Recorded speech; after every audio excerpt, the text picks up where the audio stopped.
Salut tout le monde, c'est Nelson à l'antenne pour Micro-T Libre.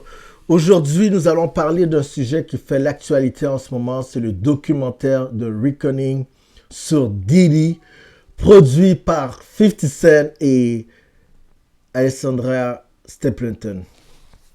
J'ai pris le temps de regarder les 4 épisodes. Et la première épisode, ça parle beaucoup de l'ascension de Diddy, comment il a grandi. Diddy, vous savez, c'est un producteur de musique. Un gars très populaire, il touche à tout, je veux dire, très influent dans le monde, dans l'industrie du rap hip-hop. Il est né le 4 novembre 1969 à Harlem, New York, mais il a grandi au Mont Vernon, au Mount Vernon, à New York, par sa mère Janice Combs et par son père Melvin Earl Combs, mais malheureusement son père a été décédé, a été tué même par balle à la tête lorsqu'il était très jeune. Alors il a grandi avec sa mère. Ça nous explique comment cette dernière l'a élevé d'une manière stricte, dure, vraiment sévère. Il y a du monde qui dit peut-être que c'est elle qui a déclenché son comportement manipulateur, possessif et abusif. Ça, c'est la première épisode. C'est à peu près ce qui nous parle, le premier épisode. Il nous parle aussi de Andre Harrell de Motown Records.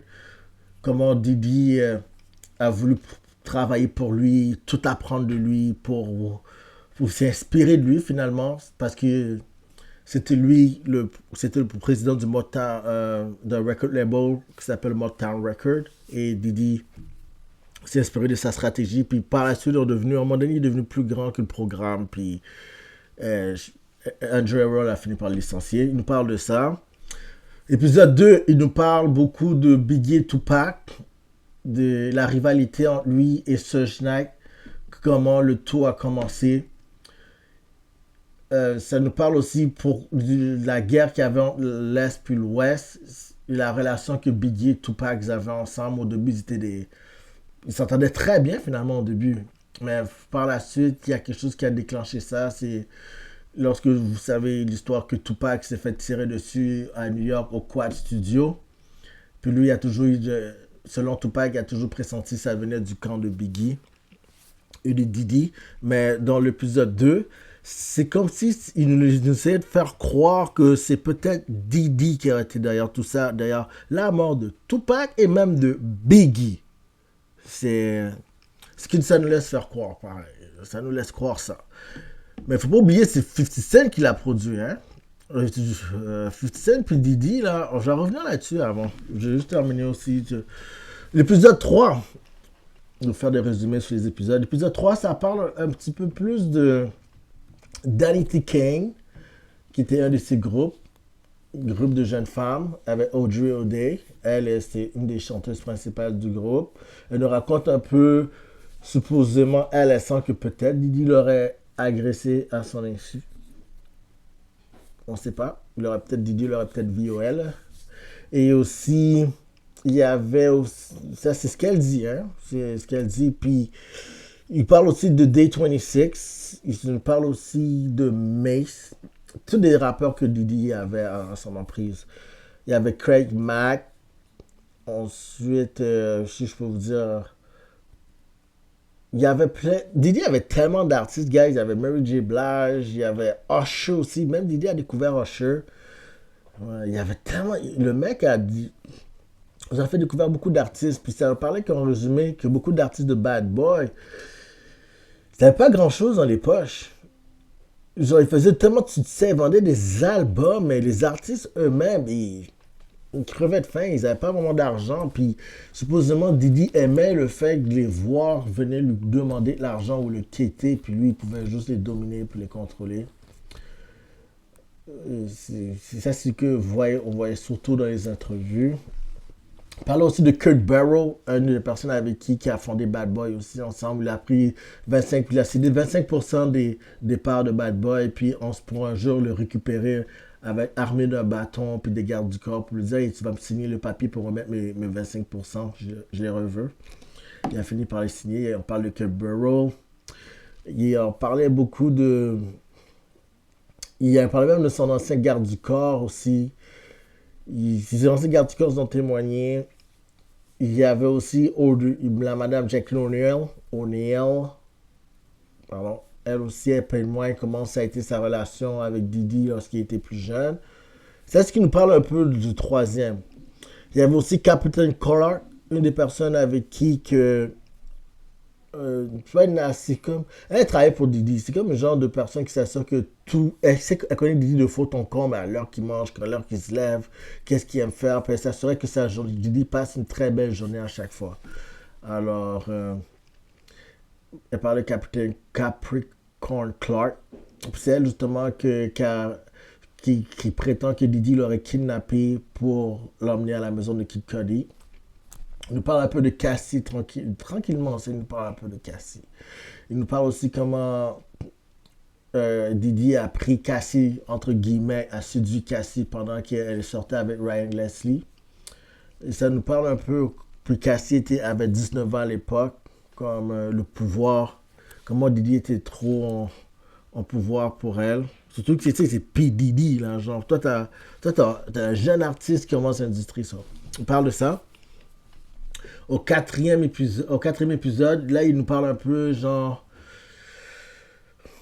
des poursuites qu'il y a eu. Là, il nous détaille davantage sur ce qui s'est passé à Cassie, surtout la consommation de Didi, que Didi avait des problèmes de consommation. Et que tout a commencé lorsqu'il s'est blessé à la main, à l'avant-bras ici, puis que depuis, il a pris des antidouleurs, puis il est devenu accro à ces antidouleurs, puis à partir de là, c'est là que toutes les drogues, la kétamine, là, tout ce qui finit par in, là, cocaïne, toutes les grosses drogues, il les a toutes prises. Mais ce qui nous montre, ce qui revenait souvent, c'est que les gens disaient que avant cet incident, il consommait pratiquement jamais. Il a refusé de consommer quoi que ce soit. Alors, c'est ce qui a changé. Ça, c'est ce qui résume en général les 4 épisodes. Ça parle aussi de l'accident qui s'est passé à City College, jusqu'à eu 9 décès, 9 gens qui sont décédés à cause d'une fête qui a été promotée, puis ça a mal viré. Il y avait du monde que je m'attendais à voir dans le documentaire que je suis surpris de ne pas avoir vu, comme Ed Gein, un de ces gardes du corps qui était là au début de Bad Boys. On ne la voit pas vraiment dans le documentaire. On ne le voit pas du tout même. Je suis surpris de ne pas voir. Mais j'ai vu aussi des commentaires sur le documentaire qui disaient pourquoi on ne voit pas une des témoins protégés. Parce qu'une des témoins protégés, vous ne savez pas, il y a Daphne Joy, la baby moms de 50 Cent. Et c'est pour cela que je crois la raison pourquoi 50 Cent a produit la vidéo, le documentaire. Guys, on peut bien dire que la baby moms et ci et ça, mais j'ai l'impression que 50 Cent, il a l'air d'un gars, c'est comme, même si c'est ma baby moms, même si tu l'as profité d'elle, l'utiliser, puis vous savez déjà ce qu'il a fait, mais le fait que tu touches au mien, j'ai comme l'impression qu'il voulait quand même se venger à quelque part de ça. Et puis, même si que Didi n'a pas été reconnu coupable pour de RICO puis toutes les grosses atrocités, la seule affaire qui a été reconnue coupable, Didi, c'est pour transportation. De transportation de travailleurs de travailleurs de nuit, disons. Il est pour Cassie et Daphne Joy. C'est le seul charge qui a été reconnu. Mais les autres charges, là, ça a tout été tombé. Puis que beaucoup de monde trouve que ce sont des charges mineures. Les charges plus mineures, c'est ce qui a été retenu contre lui. Alors, ça part de ça. Moi, en général, je trouvais le documentaire était bon. Je trouvais qu'il était bon, mais je trouvais que j'ai rien appris de vraiment nouveau sur lui. J'avais plus l'impression que le documentaire salissait l'image de Didi. Il te fait vraiment croire que t'as l'impression que c'est un monstre. Bon, je sais que c'était pas peut-être une bonne personne. Moi, mon opinion, quand je regarde Didi, c'est plus, il a l'air d'un gars qui a trop de pouvoir, qui a abusé du pouvoir. Comme tu sais, quand tu cèdes beaucoup de pouvoir à un homme, mais quand tu cèdes trop de pouvoir à un homme, t'as l'impression qu'il va en profiter, il va en abuser à un moment donné. Puis je pense qu'il a été victime de son succès, puis de toute sa richesse, puis de sa fortune. Tu sais plus à qui faire confiance, puis c'est le délire total. Puis tu vois, le gars est quand même narcissique, puis il est vantard, puis les beaux chars, les maisons, puis... Si tu écoutes le documentaire, puis tu es une personne qui n'aime pas Diddy, ce documentaire, tu vas la raffoler, tu vas l'adorer, parce que si tu n'aimes pas Diddy, il est fait pour toi. Si tu es une personne plus neutre, c'est sûr que tu regarderais le documentaire, puis tu vois ce qui salirait un peu l'image de Diddy. Mais j'ai pas vraiment appris grand chose, moi. J'ai pas vraiment appris grand chose. Mais j'ai trouvé bon, honnêtement. Alors, c'est un documentaire qui est en train de trending en ce moment, numéro un sur Netflix. Moi, j'ai même l'impression, parce que là, vous savez que Bad Boys, ils sont en train de poursuivre Netflix. Ils ont envoyé des 6 pour que Netflix enlève le documentaire de leur plateforme. Gars, j'ai même l'impression que, on dirait Netflix, ils ont enlevé le documentaire. Je sais que Netflix, c'est une grosse machine, ils sont puissants, mais moi, je suis dépêché à le regarder juste au cas où que le documentaire se fait retirer de leur plateforme. En tout cas, ça vaut la peine. Regardez-le. C'est intéressant. Dites-moi, vous laissez-moi vos likes, vos commentaires. Dites-moi ce que vous en pensez. Est-ce que pour vous, est-ce que ça salit l'image de Didi? Est-ce que vous avez toujours su ce qui était de même? Et sinon, c'est tout pour moi. C'était National Antenne pour Micro Télé. Prenez soin de vous, guys. Peace.